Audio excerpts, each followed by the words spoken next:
The massive doors of Orion Station's docking bay hissed open, releasing a burst of pressurized air that carried the scent of scorched plasma coils, overcooked protein rations, and the faint metallic tang of unease.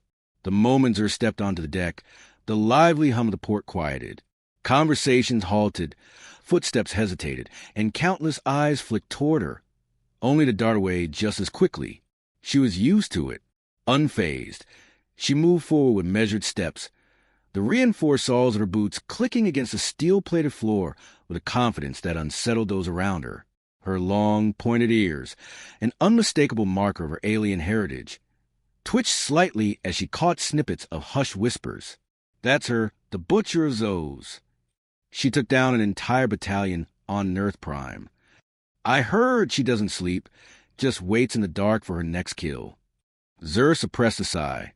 The rumors never grew old, only more exaggerated. The truth was far less theatrical. Yes, she was a warrior. Yes, she had fought in battles across the galaxy. But did she drink the blood of her enemies? Absolutely not. That particular tale was especially ridiculous, considering she preferred spiced nebula tea. As she advanced, the crowd instinctively parted like a living tide, avoiding her gaze with the same wariness one might show a loaded blaster. Fear clung to them, thick as engine grease. Usually, Zer ignored it, navigating spaceports, battlefields, or political summits without a second thought. But today, something was different. Someone wasn't moving. A human man stood directly in her path, holding a large batter crate that looked like it had endured one too many rough landings. He was tall but lean, his brown hair a tousle mess. His jacket bore suspicious stains, possibly oil, but it smelled more like disappointment. Unlike everyone else, he neither shrank back nor scurried away. Instead, he sighed dramatically, shifting the crate in his arms. "Oh, fantastic," he muttered. "Another galactic terror blocking my way. My day just keeps getting better." Zer blinked. She wasn't sure what surprised her more, the fact that he wasn't afraid of her or the sheer exhaustion in his voice. She tilted her head slightly, assessing him. He wasn't a soldier. He lacked the hardened stance of a bounty hunter. No weapons, no armor, no telltale marks of an assassin. Just a hauler. Interesting. She took a slow step forward, watching for the inevitable flicker of recognition. The moment fear would set in, but it never came. The man groaned, adjusting his grip on the crate. "Look, lady," he said, not unkindly but definitely impatiently. "I've had a long day, and my arms are about 5 minutes from giving out. So unless you plan on moving, I'm either going to drop this crate on your boots or my own foot. And honestly, I don't love either option." For the first time in a long while, Zer felt something unfamiliar, confusion. She narrowed her eyes, crossing her arms. "Everyone is afraid of me," she said, her voice steady, carrying the quiet weight of a reputation built through war and bloodshed. "Why aren't you?" The man blinked, as if only now realizing the gravity of the situation. He looked her over, her armor, her stance, the unmistakable aura of someone who had walked through fire and left only ashes behind.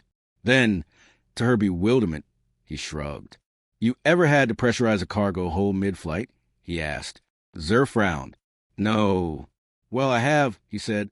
"Ever had to explain to a customs officer why half your shipment of planetary grain is now drifting somewhere in deep space?" "No."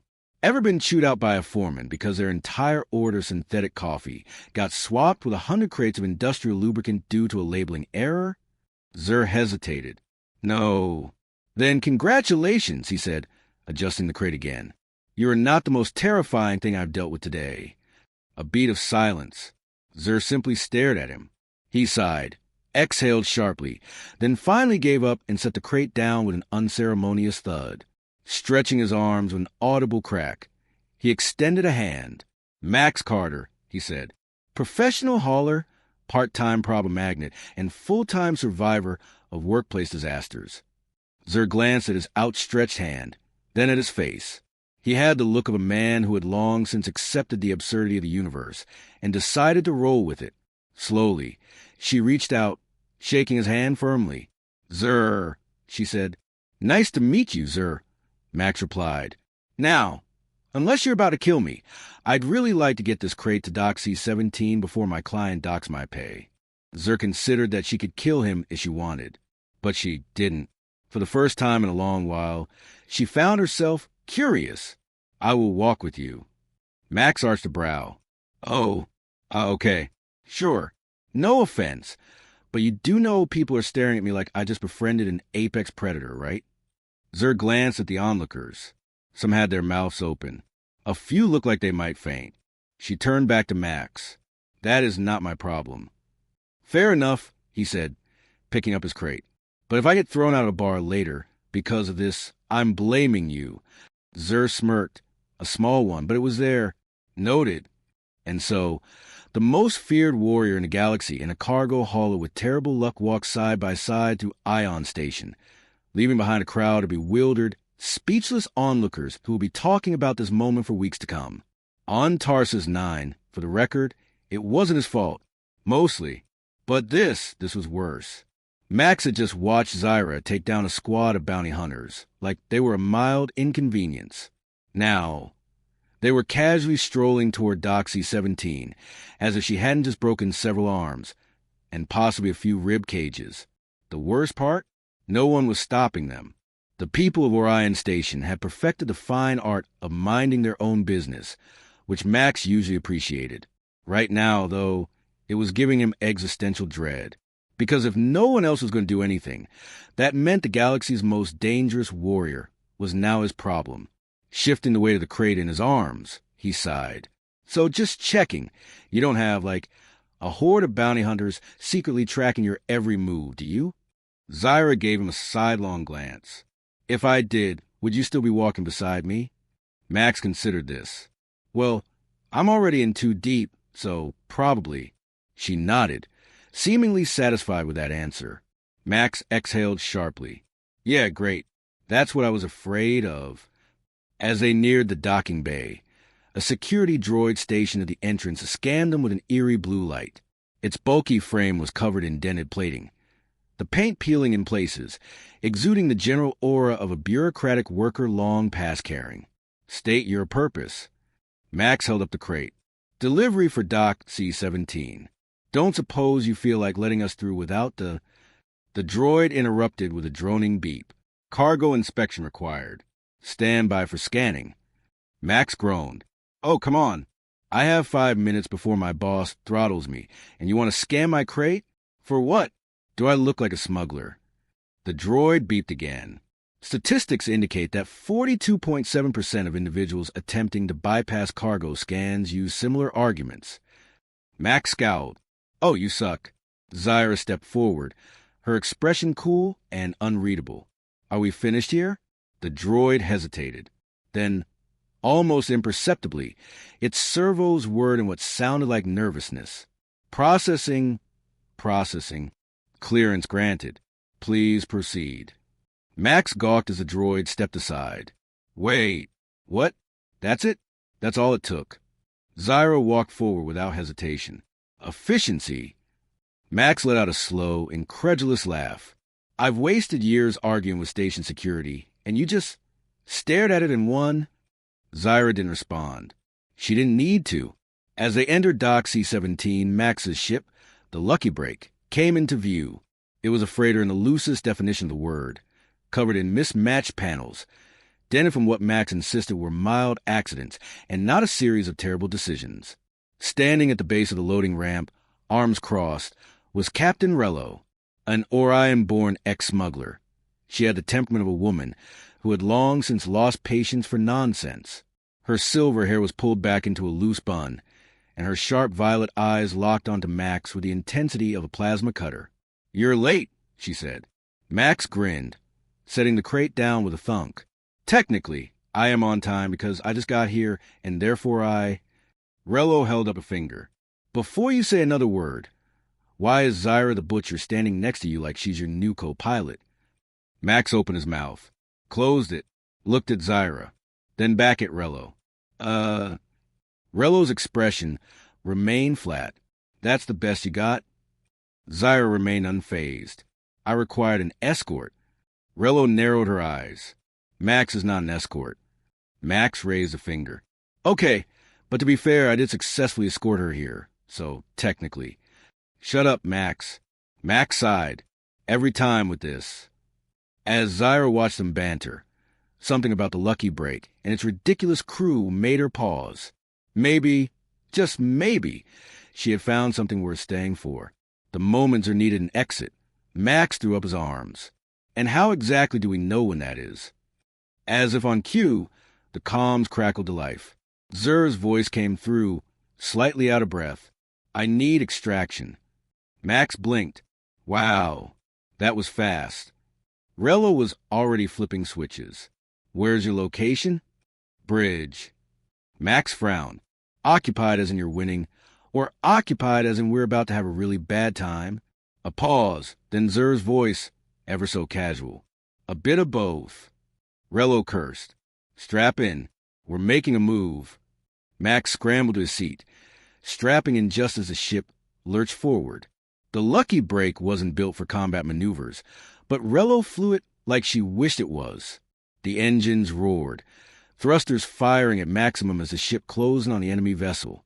Deploying docking clamps, Rello announced, fingers flying across the controls. Carter, get ready to open hatch. Max hurried to the airlock, fingers hovering over the release switch. Okay, Zur, you better be right there, because we're not sticking a roo. A loud bang interrupted him. The airlock door dented outward. Max's brain barely had time to process that before it happened again. Another massive impact, metal groaning under the force. Then, on the third strike, the door exploded inward, and Zur landed in the entryway, breathing hard. Her armor was scuffed, her shoulder marked with scorch burns, and she was grinning. Max stared. Zur exhaled. Go. Max slammed the button. The door sealed shut just as the ship peeled away, leaving the mercenaries scrambling in confusion. Rello wasted no time. Strap in, people. We are leaving. The lucky break shook as the engines burned hot, propelling them away at full speed. Within moments, they were in open space again, free and clear. Max finally let out the breath he'd been holding. Okay, that was something. Zur turned to him, expression unreadable, then clapped him on the shoulder. You are useful. Max blinked, then grinned. I knew I'd win you over eventually. Zur simply walked past him. You still talk too much. Rello laughed. He really does. Max sighed. You people have no appreciation for comedic genius. Max stood in the cockpit, staring at a holographic display of the ship's fuel reserves, dangerously low. All right, he said, rubbing his temples. Let's go over the list of problems we currently have. Rello, seated at the helm, didn't look up. Oh, this should be fun. Max took a deep breath. 1, we barely escape a mercenary warship with our lives. 2, our ship is running on fumes, and we definitely don't have enough credits to refuel. 3, we just picked a fight with people who really want Zur dead, which means we probably have a bounty on our heads now. Rello nodded. Sounds about right. Max threw up his hands. And yet somehow, the biggest problem we have is that Zur refuses to tell us why she's being hunted in the first place.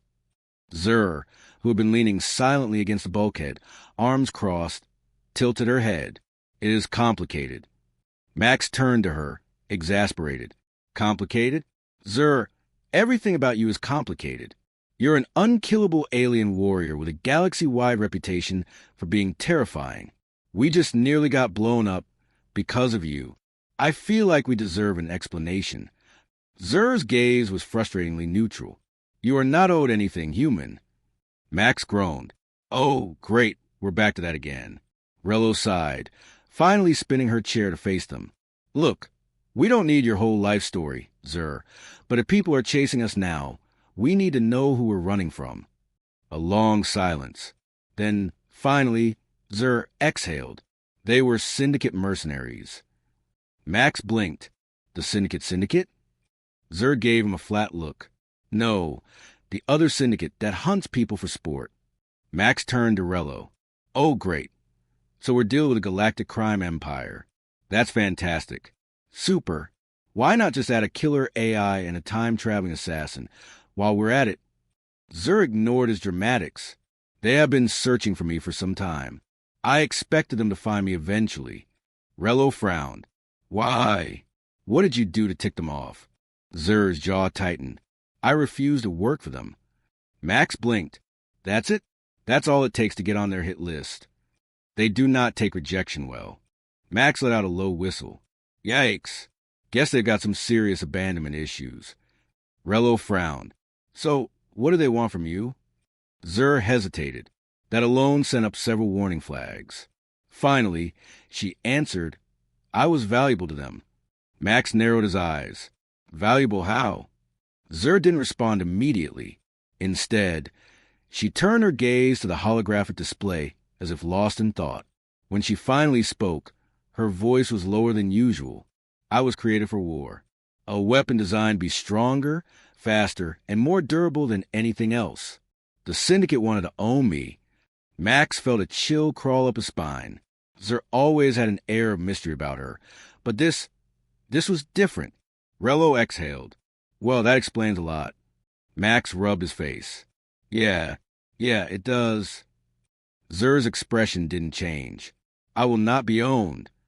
Max looked at her, really looked at her, the tension in her shoulders, the guarded edge in her voice, the way she stood, always prepared to fight, always expecting a battle.